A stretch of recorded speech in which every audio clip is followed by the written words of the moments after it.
Yes, mga lintayan, kasi kung saan mayroong dugo na naamoy ay doon sila ganyan na ang mga bashers. Kaya kayo mga bashers, intindihin nyo mga idol nyo. Kasi dying effect na kayo mga bashers. Ay huminto na kayo kasi 2026 na at di pa ba kayo nagbabago? Ayan, nagsusulputan na ang mga baguhan na artista at may iwan na naman ang idol nyo.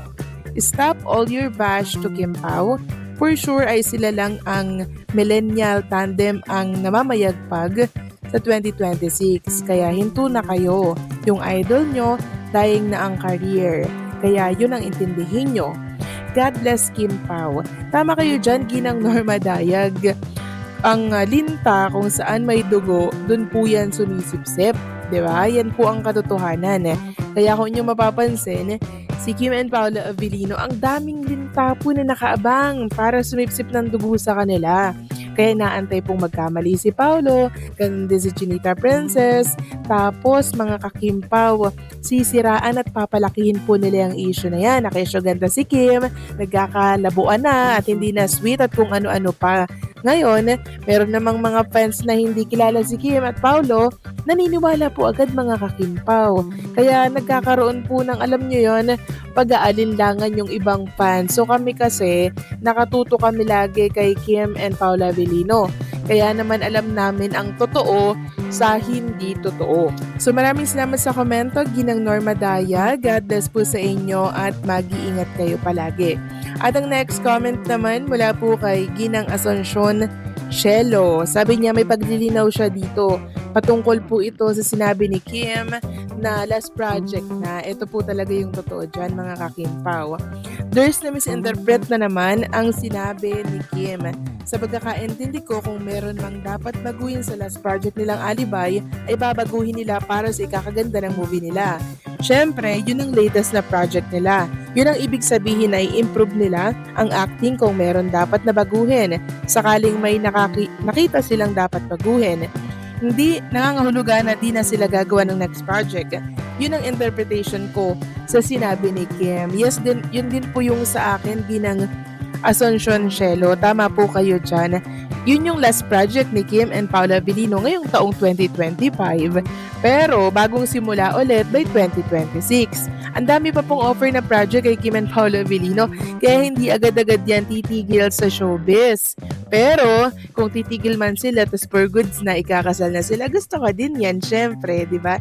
Pero wag silang titigil gumawa ng mga project, di ba? Kasi yun yung mamimiss sa kanila ng mga nagmamahal at taga-suporta po niya, hindi po ba? Kaya sana kahit na mag-asawa na si Kim and Paula Avellino in the future, gawa pa rin kayo ng mga project para nang sa ganun itong mga seniors natin maging masaya, no? Kahit na paminsan-minsan na lang, no? Yan lang yung kahilingan namin.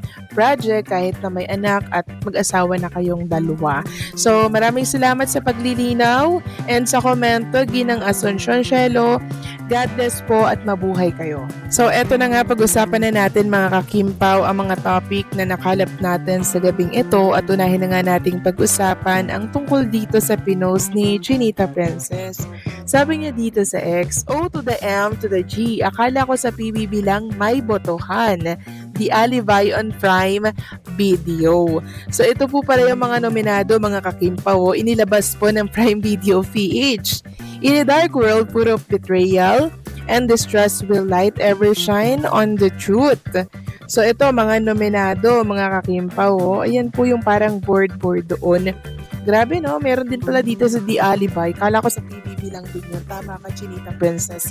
At alam nyo po mga kakimpaw, ito po yung mga review ng mga casual netizen, mga Kimpaw fans sa The Alibay. Sabi ng Kimpaw Couple Forever, alam maganda talaga ang serye na The Alibay on Prime kasi gagana talaga ang utak pati imagination mo. This series is also a mind game feg kasi para siyang puzzle and you have to solve it hanggang sumakit ang ulo mo. Perfect psycho-thriller drama. Sabi pa ng isa, I say, #The Alibay is surely a masterpiece. Ganda ng flow ng storya. Yung tipo nga abangan mo talaga. Personally, ayoko guluhin isip ko kasi dami ko ng stress sa trabaho. I am just looking forward magkasama si Vincent Estela kahit magpatayan pa sila. Yes, sorry. So ayan, ang ganda ng mga review nila no dito po sa The Alibay on Prime. Grabe naman kasi yung takbo ng storya mga kakimpaw no. Talagang gagana yung isipan ninyo. Mag-iisip kayo hanggang sa mabaliw kayo. Ano bang nangyayari mga kakimpaw no? Ito yung magandang series mga kakimpaw kasi parang dinadala tayo sa mismong storya, eksena kasi talagang mapapaisip kayo. Samantalang sa mga nagtatanong mga kakimpaw kung may katotohanan daw ba yung pagtigil, yung pag-alis ni Kim and Paula Avellino sa showbiz industry, ito po yung paglilinaw, hindi po yan totoo. Okay? Kahit si Kim and Paula Avellino, yan din po ang sasabihin. Kasi ang dami pong offer by 2026 sa kanila. May bagong series, may panibagong movie, project, at naku mga kakimpaw, ang dami po talaga sobra. Kaya hindi ito yung last na project ni Kim and Paolo Avellino. I'm sure na misinterpret lang talaga yung mga nakikinig sa naturang interview. Last project nila yun ngayong 2025, okay? Sana po ay nalinawan ng lahat and syempre nabasag na po yung tungkol sa balitang yan. At sa mga nag-aalala din kay Kim and Paolo Avellino sa status po ng kanilang relationship, wala naman po kayong dapat ipag-alala dahil sa mga nakikita ninyo sa mundo ng social media, wala po kayong dapat ipag-alala mga kakimpaw. Tao lamang din po si Paula Avellino, napapagod din po siya. Hindi natin alam ang nararamdaman niya ng time na yon. Baka may sakit yung ulo niya, may iniinda siya. Napakabilis lang pong manghusga.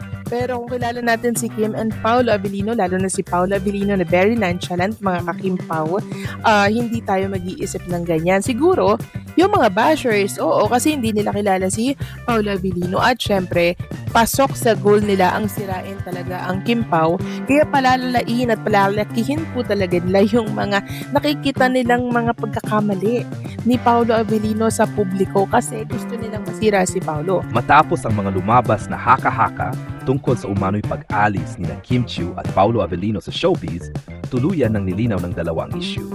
Sa isang panayam, parehong nagpahayag sina Kim at Paolo na walang katotohanan ang mga kumakalat na balitang iwan nila ang industriya. Ayon kay Kim, mahal na mahal pa rin niya ang kanyang trabaho at mga tagahanga, habang si Paolo naman ay nagpasalamat sa patuloy na suporta ng mga manood at nilinaw na magpapatuloy pa rin siya sa paggawa ng mga proyekto. Magandang hakbang ang ginawa ni Kim at Paolo na agad nilang nilinaw ang issue. Sa panahon ngayon na mabilis kumalat ang mga tsismis online, napakahalaga ng pagiging transparent at diretso sa publiko. Ipinakita nila na hindi lang sila mahusay sa pag-arte, kundi responsable rin sa pakikitungo sa kanilang mga fans. Ang kanilang pahayag ay patunay ng dedikasyon at respeto nila sa kanilang propesyon at sa mga taong sumusuporta sa kanila. Sa isang press interview, sinabi ni Kim Chiu na sanay na siya sa mga ganitong issue at hindi siya naapektuhan dahil alam niyang walang katotohanan. Ayon pa sa kanya, hanggat may mga naniniwala at sumusuporta sa amin, tuloy lang kami sa trabaho.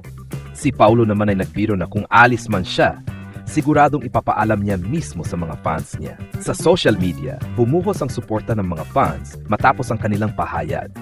Maraming netizens ang nagsabing relieved sila at masaya na tuloy pa rin ang kanilang mga proyekto. May ilan ding nagsabing mas naging solid pa ang tiwala nila sa Kim Pao duo dahil sa pagiging totoo ng dalawa. May maulat na kasalukuyang pinaghahandaan ng dalawa ang panibagong serye o pelikula, kaya't lalong napatunayan na walang katotohanan ng tsismis ng pag-alis nila sa showbiz. Ang hakbang na ito ni Kim at Paolo ay nagpapakita ng profesionalismo at maturity.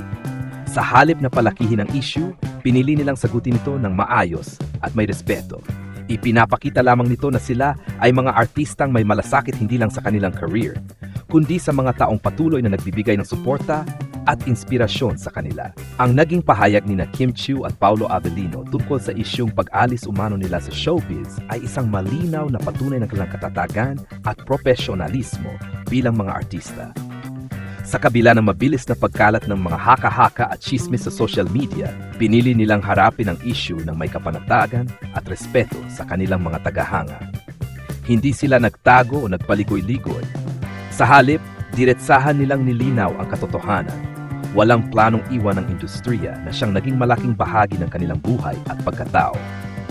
Makikita rito na sina Kim at Paulo ay hindi lamang mga artista na marunong umarte sa harap ng kamera, kundi mga taong may dedikasyon at malasakit sa kanilang propesyon.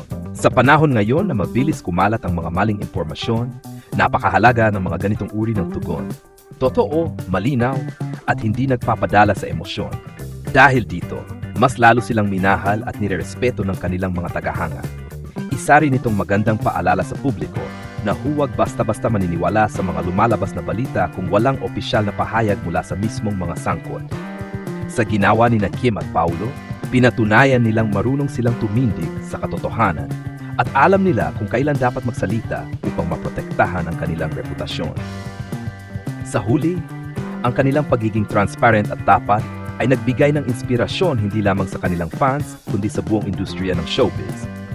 Ipinakita nila na kahit gaano man kalaki ang intriga, ang katotohanan at integridad pa rin ang magpapalakas sa isang artista. Sa halip na maging dahilan ng panghihina, ginamit nila ang issue bilang pagkakataon upang ipakita kung gaano nila kamahal ang kanilang trabaho at mga taga-suporta. Ang masasabi ko sa balitang ito ay napakagandang hakbang ni Kim Chiu at Paulo Avellino na agad nilang tinuldukan ang mga maling balitang kumakalat tungkol sa umano'y pag-alis nila sa showbiz. Sa panahon ngayon kung saan napakabilis kumalat ng mga sismis sa social media, mahalaga ang pagiging tapat at direkta sa pagsagot sa mga issue. Pinatunayan nila na hindi lang sila mahusay sa pag-arte, kundi may integridad at respeto rin sila sa kanilang mga tagahanga. Makikita rin dito ang maturity at professionalism ng dalawa. Sa halip na palakihin ang intriga, pinili nilang sagutin ito ng maayos at may dignidad. Ipinakita nila na hindi nila basta-basta bibitawan ang industriyang tumulong maghubog sa kanilang pagkatao at karera. Bukod dito, ang kanilang ginawa ay nagbigay ng positibong halimbawa sa ibang artista na mas mainam na harapin ang mga issue ng direkta kaysa manahimik at hayaang lumaki pa ang chismis. Dahil dito, mas lalo silang nirerespeto ng publiko at mas tumibay ang tiwala ng kanilang mga tagahanga. Sa kabuuan, ang balitang ito ay patunay ng tibay, katapatan at dedikasyon ni Kim at Paulo bilang mga artista at bilang mga individual.